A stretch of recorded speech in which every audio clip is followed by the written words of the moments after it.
Hello दोस्तों, good morning. आज हम नेट सेट पेपर 2 हिंदी में इकाई 7 कहानी को देखेंगे। जो उस दिन हम पार्ट 2 लेकर आए थे उसके अगला आगे का कहानी है ये पार्ट 3। तो आइए हम देखते हैं। दुनिया का अनमोल रतन जो प्रेमचंद जी का है, जो 1907 में जमाना पत्रिका में प्रकाशित हुआ था। इसमें प्रमुख पात्र हैं दिलफिगार और दिलफरेब, जो आपस में प्रेमी प्रेमिका हैं। दिलफरेब जो है वो राजकुमारी है, मिनोसाबाद की, मतलब रहने वाली मिनोसाबाद जो शहर है वहाँ की, जो अरब देश में है। इसका विषय वस्तु देखेंगे तो यह देशभक्ति परिपूर्ण कहानी है। जो इसमें अनमोल रतन है वह एक जख्मी सिपाही का खून का आखिरी बूंद है। इसी को लाने के लिए दिलफरेब जो है दिलफिगार से कहता है कि तुम जाओ दुनिया का सबसे आखिरी अनमोल रतन लेकर आओ, मतलब दुनिया का सबसे जो अनमोल रतन है उसे लेकर आओ करके। ये कहानी जो संकलित है वह सोजे वतन में संकलित है। सोजे वतन नामक एक संग्रह है प्रेमचंद जी का, उसमें ये संकलित है। और हम अगला कहानी देखते हैं, कानों में कंगना, जो राधिका रमण प्रसाद जी का है, जो 1912 में हिंदू पत्रिका में प्रकाशित हुआ था। इसके प्रमुख पात्र हैं किरण और नरेंद्र। किरण जो है नरेंद्र की पत्नी है और नरेंद्र जो है किरण का पति है, किरण की पति है। ठीक है। योगेश्वर एक और पात्र है जो नरेंद्र का इस कहानी में ससुर है। किन्नरी जो है एक और पात्र, स्त्री पात्र है, जिस पर नरेंद्र जो है आसक्त रहता है और इसी पर पूरा कहानी जो है आधारित है। विषय वस्तु की हम बात करें तो यह पश्चाताप की कहानी है। जो नरेंद्र जो है वह किन्नरी के प्रेम में आसक्त रहता है, जिसके कारण जो है किरण बहुत प्रभावित रहती है। कहानी के अंत में नरेंद्र को बहुत ही पश्चाताप होता है, वह मतलब ग्लानि होता है, ग्लानि करता है। ठीक है। कहानी का संकलन कुसुमांजलि नामक संग्रह में संकलित है। इसके बाद हम अगला कहानी देखते हैं दोस्तों। उसने कहा था कहानी चंद्रधर शर्मा गुलरी जी का है, जो 1915 में सरस्वती पत्रिका में प्रकाशित हुआ था। सरस्वती पत्रिका में। ठीक है। यह कहानी फ्लैशबैक पूर्व दीप्ति कहानी है, जो प्रथम विश्व युद्ध के पृष्ठभूमि पर लिखा गया है। ठीक है।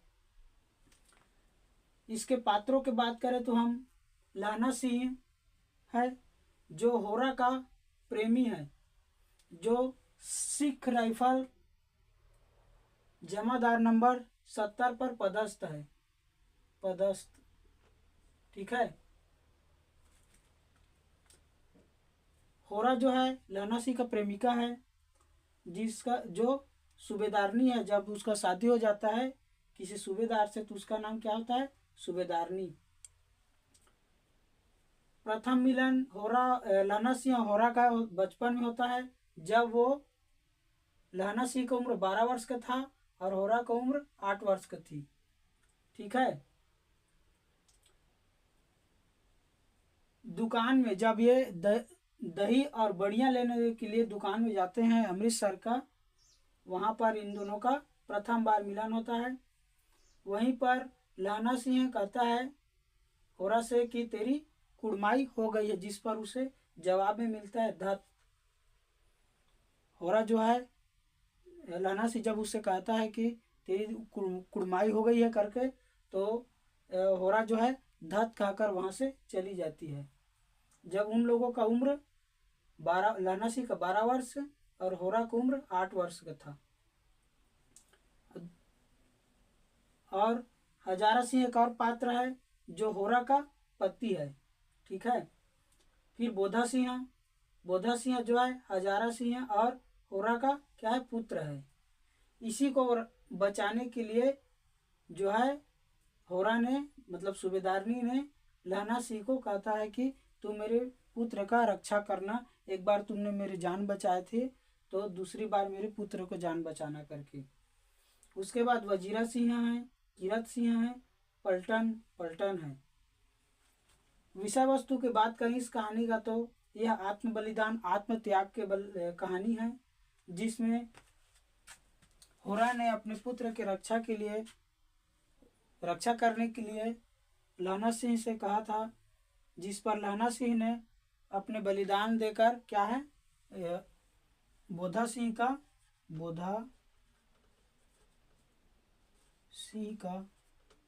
रक्षा करता है।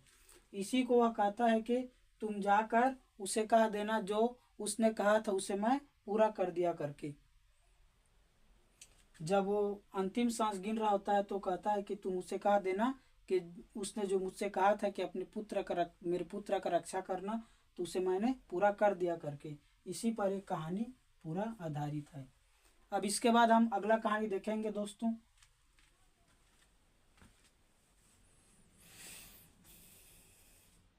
आइए दोस्तों हम अगला ये कहानी देखते हैं। अगला कहानी है आकाशदीप, जिसके लेखक है जयशंकर प्रसाद, जो 1928 में प्रकाशित हुआ था। प्रमुख पात्र में बुद्धगुप्त है, चंपा है, जया है, मणिभद्र है और वाड़िक है। बुद्धगुप्त जो है वो चंपा का प्रेमी है। चंपा और जया दोनों क्या है, सहेलियां हैं। जिस आकाशदीप का चंपा जो जिक्र करती है, जिस द्वीप का जिक्र करती है चंपा, वह है आकाशदीप, ठीक है। इसमें और देखेंगे द्वीपों के और नाम है इसमें, तो दो चंपा 3 द्वीप का और नाम लेती है, जिसमें बाली, जावा और सुमात्रा। जो एग्जाम पूछ लिया जाता है कि कौन कौन से द्वीप आए हैं करके, तो याद रखना आकाशदीप हो गया, फिर बाली द्वीप हो गया, फिर जावा है, फिर सुमात्रा। विषय वस्तु की बात करें तो इसमें प्रेम और घृणा का द्वंद्वात्मक चित्रण है, ठीक है। अब अगला कहानी 10वां है अपना अपना भाग्य। अपना अपना भाग्य के लेखक जैनेन्द्र जी हैं, जो 1930 में विशाल भारत पत्रिका में प्रकाशित हुआ था। इसमें 2 ही पात्र हैं, एक स्वयं लेखक और दूसरा उसका मित्र। यह कहानी ऐसा कहानी है जब लेखक और उसके मित्र दोनों नैनीताल शहर घूमने के लिए जाते हैं। वहाँ एक होटल में ठहरे हुए रहते हैं। वहीं पर एक लड़का आ जाता है 10-11 साल का। तो लड़के के पास कपड़े वपड़े भी नहीं रहते। वह ठंड के मारे एक पेड़ के नीचे में अकड़ कर मर जाता है वह लड़का। लेखक उसे कुछ सहायता करने के लिए पैसा देना चाहता है और उसे सुबह काम दिलाने के लिए बुलाता है, लेकिन वह जो सुबह बुलाया रहता है उसी रात को क्या है, वह मर जाता है। लेखक उसका कुछ मदद करना चाहता था पैसा देकर, लेकिन उसका मित्र जो है नहीं देता कि बजट बिगड़ जाएगा करके, वो उसका मित्र लेखक का नहीं दे पाता, ठीक है। विषय वस्तु में देखें तो इसमें झूठी दया और झूठी सहानुभूति का चित्रण है, मतलब दिखावे का कि हम इसका मदद करना चाहते हैं और ऐसा करके, ठीक है।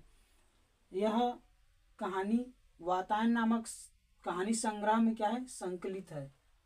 जैनेन्द्र जी का एक कहानी संग्रह वातायन उसमें संकलित है। और इसके बाद अगला कहानी देखते हैं हम